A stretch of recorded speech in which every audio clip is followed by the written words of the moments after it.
Now we continue with the further math questions on vectors. Then this is also a question from 2009 Wassce further math questions, by the way, and this is, I think this is the last one we're taking from 2009. Coplanar forces, there's a diagram as we can see. Coplanar forces 4 newtons, 8 newtons, 6 newtons, 4 newtons and 5 newtons act at a point as shown in the diagram. If the 6 Newton force acts in the direction O 90 degrees, calculate the A, magnitude of the resultant force, B, direction of the resultant force. Now the diagram is here already. How do we find the magnitude of the resultant force? Let R be the resultant force.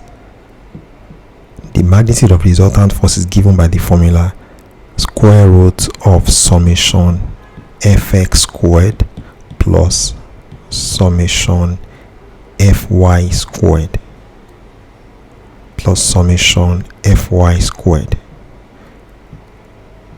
Now what do we now do? We need to find the sum of horizontal summation Fx is the sum of horizontal components of forces, while summation Fy is the sum of vertical components of forces.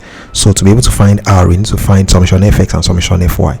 We are told that the 6 Newton force acts in the direction O 90 degrees. That means this is the horizontal axis. It's directly on the horizontal axis. Now I can put a vertical here, which is going to be perpendicular to the 6 Newton force. Yes, that's the vertical axis. That simply means this angle is 90 degrees, but I know that the whole of this is 100 plus 55, which is 155 degrees, which means this small angle is going to be 155 minus 90, which is 65 degrees. Now what do I need? What else do I need? I want to find all the horizontal components of forces and then all the vertical components of forces.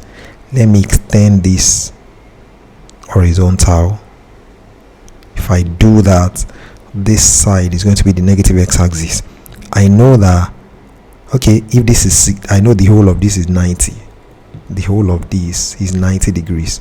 So if this is 65, that means this small angle is, let me use another ink to show that too. This small angle will be 90 minus 65. This small angle is 90 minus 65, which is 25 degrees. What other angle do I need? Now I know the whole of this. The whole of this is 25 plus 130, which is 155. So that means this small angle is going to be 180 minus 155, since we know that the whole of this is 180. So the whole of this is 180. That means the blue angle is going to be 180 minus 155, which is going to be 25 degrees. Now we can find all the horizontal components of the forces, the horizontal components of all the forces. So let's go. I want to start with, let me start with this. I'll copy the diagram and paste it down because I have to move, I have to scroll up, I have to move the page up. Now let's paste the diagram here. Okay, so summation Fx is what's the horizontal component of this 4 Newton force. If I complete this, you can see that this is a right angle triangle. This is a right angle triangle. So the horizontal component of the 4 Newton force is going to be, if I just bring that right angle triangle out this way, this is it. That's the vertical component of the 4 Newton force, and this is its horizontal component. This is a 4 Newton force. This is its vertical component, while this is its horizontal component. It makes angle 25 degrees with the negative x-axis. So that means summation Fx equals, is going to be the horizontal component of the 4 Newton force is going to be negative because it's in the negative, it acts along the negative x-axis. So that means cos 45 degrees. From here, if I look at this right angle triangle, I'm going to say cos 20, so cos 25 degrees rather, cos 25 degrees equals adjacent over hypotenuse, which is Fx over 4, where Fx is the horizontal component of the 4 Newton force. It's going to be minus Fx because it's along the negative x-axis. So that means minus fx is equal to 4 cos 25 degrees, which simply means fx equals minus 4 cos 25 degrees. So that's it. For the rest, I won't need to bring out the diagram this way. I'll just go straight to it. Now that means the horizontal component of the 4 Newton force is minus 4 cos 25 degrees plus, now what is the horizontal component of the 8 Newton force? Of course, this is another right angle triangle. You can see that. So that's going to be 8 cos 55 degrees. This one will be positive because the force acts along, the horizontal component is along the positive x-axis. So that means 8 cos 55 degrees is the horizontal component of the 8 Newton force plus the 6 Newton force. This 6 Newton force acts directly on the positive x-axis, so it will not have any component along the y. It will not have a vertical component, so it's just 6. So plus the 6 Newton force which acts directly along the positive x-axis. Now what is the horizontal component of this 4 Newton force?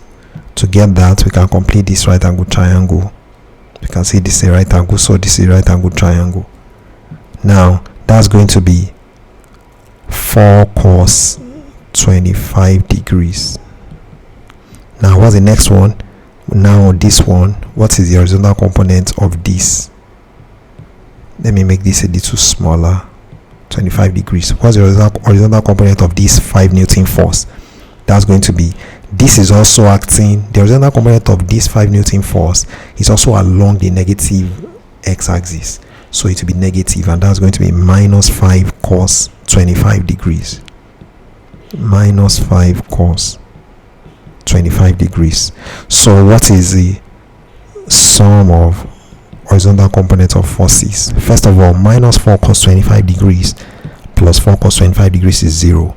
So we are left with 8 cos 55 degrees plus 6 minus 5 cos 25 degrees. Now let's get our calculator to do that. Yeah, that's it. 8 cos 55 degrees plus 6 minus 5 cos 25 degrees. Minus 5 cos 25 degrees. And what does that give us? That gives 6.0571. 6.0571 newtons. That's the sum of horizontal components of forces. Now, what is the sum of vertical components of forces? That's summation Fy. Now let's go back to the diagram. The vertical component of the 4 Newton force is going to be 4 sine 25 degrees. That's acting in the positive, along the positive y-axis, so it will be positive. That's 4 sine 25 degrees plus the vertical component of this 8 Newton force also act along the positive y-axis, and that will also be 8 sine 55 degrees. I'm just looking at this right angle triangle. That will be 8 sine 55 degrees. That's plus 8 sine 55 degrees. The next one, the vertical component of this 4 Newton force is going to be negative because it acts along the negative y-axis. That's negative. So, and that will be minus 4 sine 25 degrees. Minus 4 sine 25 degrees. Now the vertical component of this 5 Newton force is also negative because it's along the negative y-axis, and that will also be minus 5 sine 25 degrees. Minus 5 sine 25 degrees. So it is this 4 Newton force and this 5 Newton force that have negative vertical components because they act along the negative y-axis. Now, so what's the sum? 4 sine 25 degrees minus 4 sine 25 degrees is 0, and now we are left with 8 sine 55 degrees minus 5 sine 55 degrees. We said earlier that this 6 Newton force is directly on the positive x-axis, so it will not have a vertical component. So that's why we didn't write any vertical component for that. So now we do 8 sine 55 minus 5 sine 25 degrees, and that's 4 points. So summation Fy will be equal to 4.4401 newtons. Now R is therefore equal to the square root of summation Fx, which is the square of 6.0571 plus the square of summation Fy, which is the square of 4.4401. And what does that give us? That square root. Let's do that. 6.0571 squared plus 4.4401 squared. That's the same as 56.40229, and R is therefore, let's find the square root of the answer. That's 75. R is equal to 7.5102. They said find the resultant correct to, let me open that again. Find the resultant correct to, that's 2009. Find the resultant correct to, is it to one decimal place? Find the magnitude of the resultant. Okay, they didn't really say ask us to leave our answer correct to any degree of accuracy.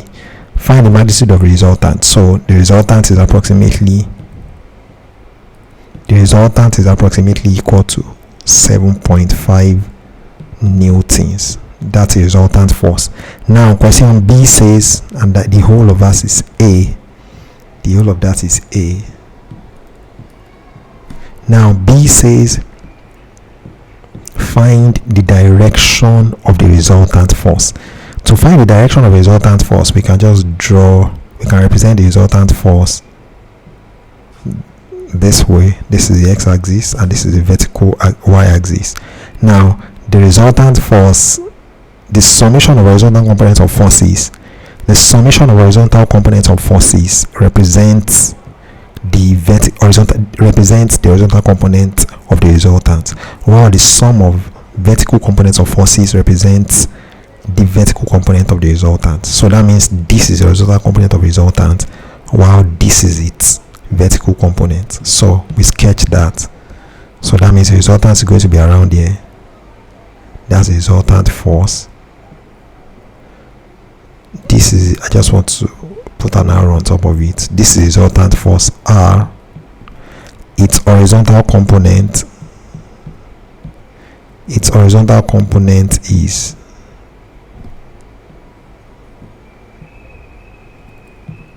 let me make it a little smaller. Now this is the vertical component of the resultant, while this is its horizontal component. The horizontal component is summation Fx, and that's 6.0571, while its vertical component is summation Fy, and that's 4.4401 newtons. 4.4401 newtons.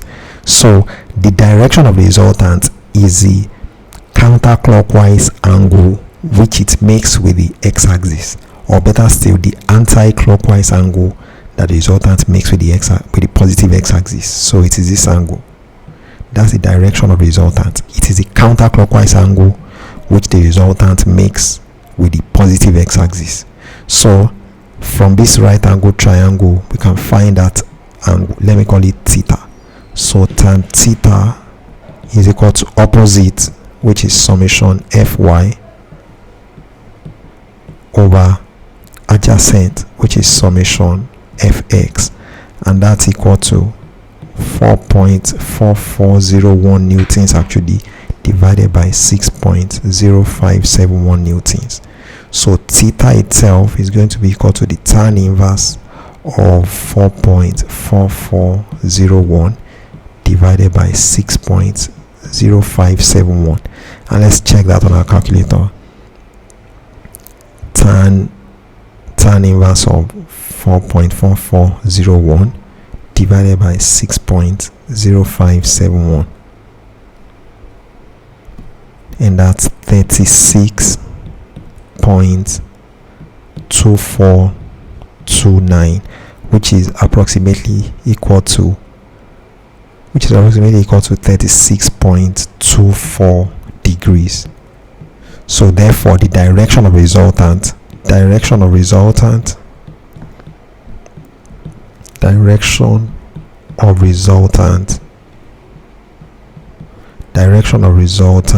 equals 36.24 degrees. And that's it, very, very simply. I hope you understand this. Just take your time to go over it, and I'm sure you'll be able to get it. Thank you very much, and I'll see you in the next. Bye bye.